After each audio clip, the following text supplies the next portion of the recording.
Healthcare, beyond the screen where insight meets the scene. Smarter care, sharper systems, raising the bar on dreams. Welcome to the debate. We often dig into the different angles that come up in our Occident and company material. And today, well, we're tackling a really big one: how to build strong clinic teams. It's something our August 2025 content hit pretty hard, you could say. And it really brings up a core question for us. Exactly. Is building one of these, truly unstoppable teams mainly about getting the operations right, optimizing the digital systems, or is there more to it? Does it need maybe a more leadership-focused touch, something that really prioritizes the people, the culture? Right. So I'll be arguing that these systemic, process-driven solutions are really the foundation. That's where the power lies. Okay. And I'll be taking the perspective that while systems matter, you absolutely cannot ignore the human element, the leadership required to make any system actually work with real people. Okay, so from my reading of our August content, especially the Unstoppable Clinic team blog and the case study, it seems pretty clear. A strong clinic team isn't, built on wishful thinking or motivational posters. It's engineered. It's built with what we called a smarter, more predictable clinic OS. And by Clinic OS, just to clarify, you mean the whole operational setup, right? Like efficient software running things predictably. Precisely. The material, I think, quite unequivocally shows that clinics often suffer from systemic dysfunction. And look, this isn't about people not trying hard enough. It's usually a flaw in the basic operational design.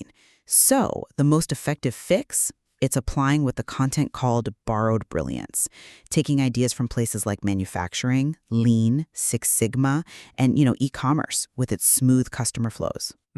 These principles, they're designed to root out the 8 waste, things like overprocessing, entering the same data over and over, motion waste, just clicking around endlessly in the EMR, waiting time, delays in getting approvals.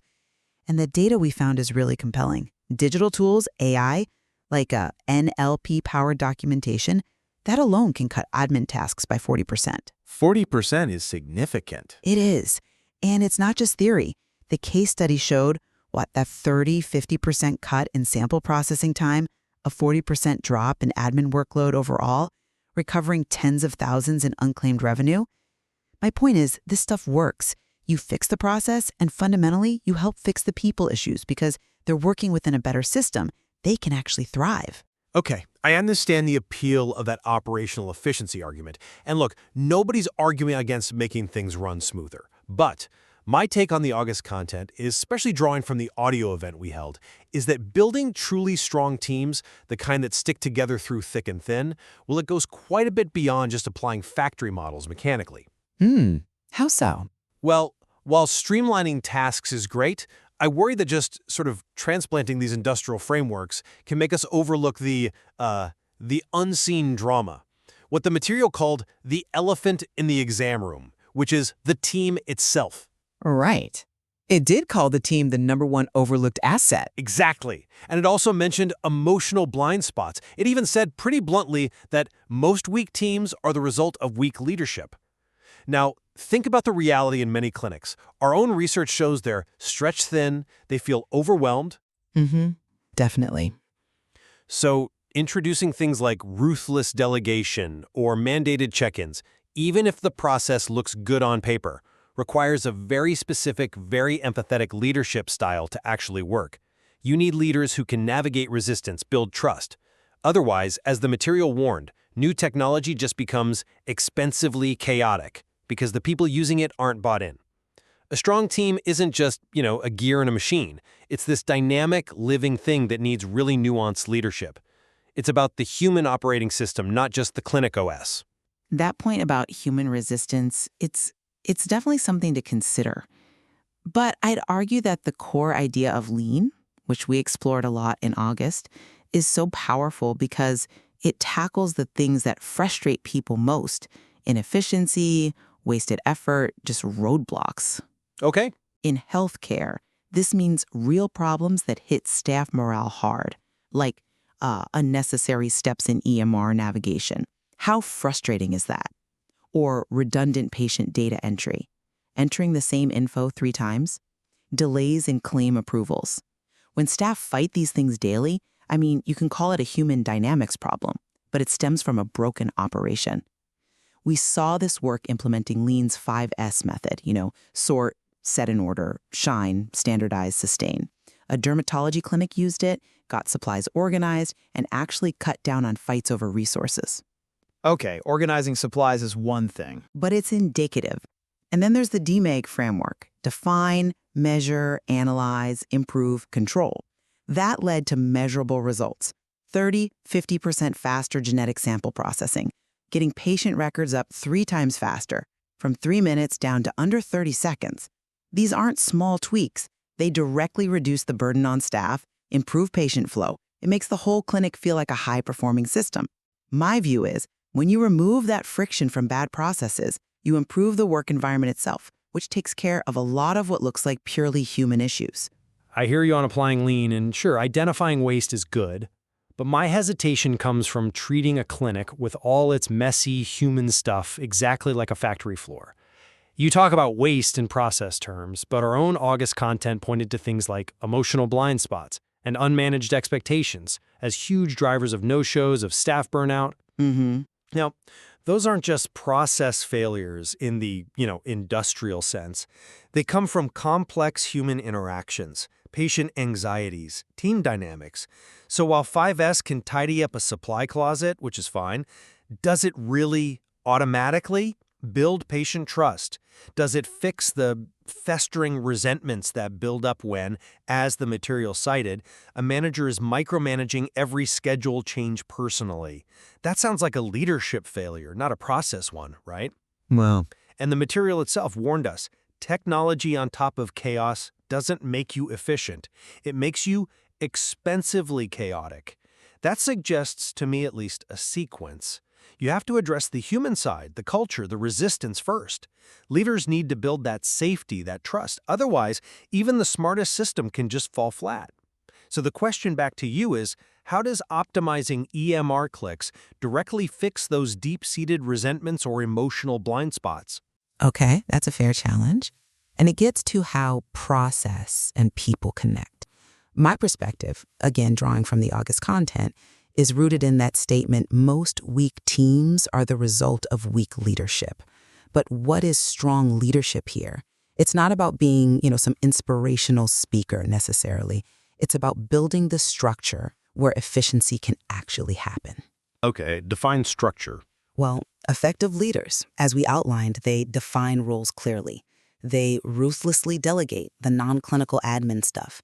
They mandate dedicated, non-negotiable weekly meetings, a bit like those level 10 meetings from the EOS model, structured for clarity and action.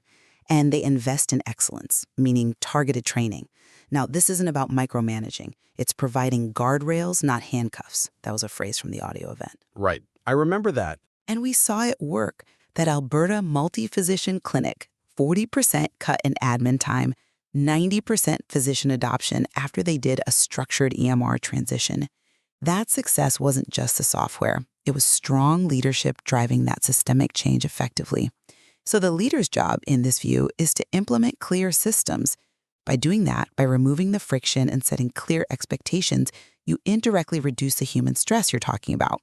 When things are clear, there's just less room for micromanagement or those festering resentments because everyone knows a plan. I absolutely agree that weak leadership is a massive problem. And yes, structured meetings, clear delegation, those are vital. But the how matters immensely here. Implementing something called ruthless delegation, or forcing mandated check-ins into a clinic that's already feeling stretched thin and overwhelmed. Well, that requires a really delicate touch.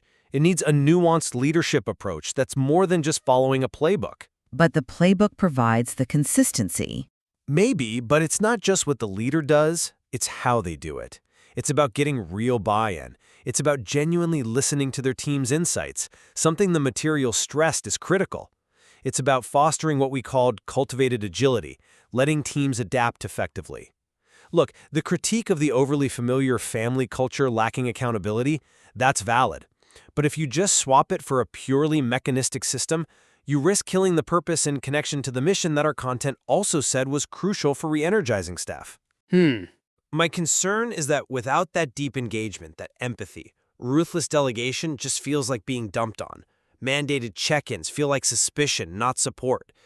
So, real leadership here means navigating all that human complexity, building psychological safety so people feel safe to speak up, feel valued, and enabling people to use the new structures, not just forcing them.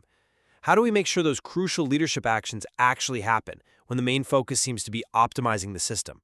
Because I would argue the system optimization enables those better leadership actions. Think about the tech integration we discussed in August. It's positioned as a direct, measurable solution to burnout and patient frustration. Okay, give me an example. All right. AI for patient expectation management. The data suggested a 38% drop in those "where are my results" type calls, a 22% drop in no-shows. That directly cuts down the emotional labor for staff, right? They're dealing with fewer upset callers.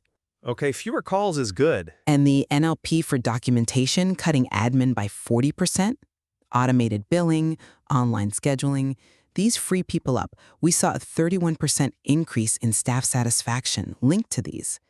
These tools create that predictable clinic OS, which stops the operational chaos. When staff aren't constantly putting out fires or droning in paperwork, they're less stressed. They feel more empowered by the clear, automated processes. These aren't just tools, they're building blocks for a healthier environment where leaders can then focus on coaching and development instead of constantly fixing broken processes. I'm still not fully convinced that just plugging in tech automatically builds a strong team if you ignore the people side or if the leadership isn't really skilled at implementing it with care. I mean, yes, the results sound impressive, but those solutions need significant targeted training. They need ongoing support to get user adoption and competency. That responsibility falls right back on leadership, doesn't it? Well, yes, leadership oversees it, but the system simplifies. But without really careful change management, without focusing on how the team actually weaves these new tools into their day-to-day, often fragile workflows, EMRs can, as we noted, amplify broken workflows instead of fixing them. You might digitize the burden of constant phone calls, sure, but do you fix the emotional escalations that come from unmanaged expectations? Not unless the human side of communication is mastered by the leaders and the team. That reality check from the audio event host really stuck with me. Even with amazing tech, people still have to use it well. Leadership's role in guiding that adoption, dealing with the anxieties, the learning curves, that's absolutely paramount. The tech is a tool, a powerful one, but it needs human hands guided by smart, empathetic leadership to make it work for people, not against them. Otherwise, it's just another frustration. Okay, wrapping up my position, building an unstoppable clinic team, fundamentally it requires embracing smarter healthcare operations. That means strategically using lean, using digital transformation, using AI. The hard numbers we saw in August, less waste, less admin time, happier patients, more revenue, they really demonstrate that a solid operational OS is the essential foundation. It's the bedrock for any resilient, high-performing team.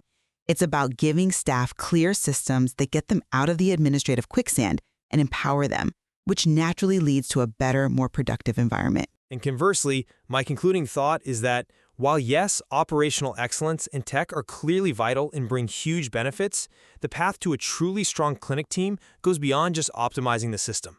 Real strength, I believe, comes from a more holistic view, one that puts equal weight on leadership's ability to handle the human stuff, the complexities, the culture, and to get genuine buy-in even for the most brilliant system. It's not just about tweaking the clinic OS, it's about understanding and nurturing the human operating system that actually drives adoption, keeps morale up, and builds that long-term resilience. Both the data and the human stories in our August material really highlight how crucial leadership is in tackling those emotional blind spots right alongside the workflow problems. So this discussion definitely shows there are layers to this how to build strong clinic teams challenge.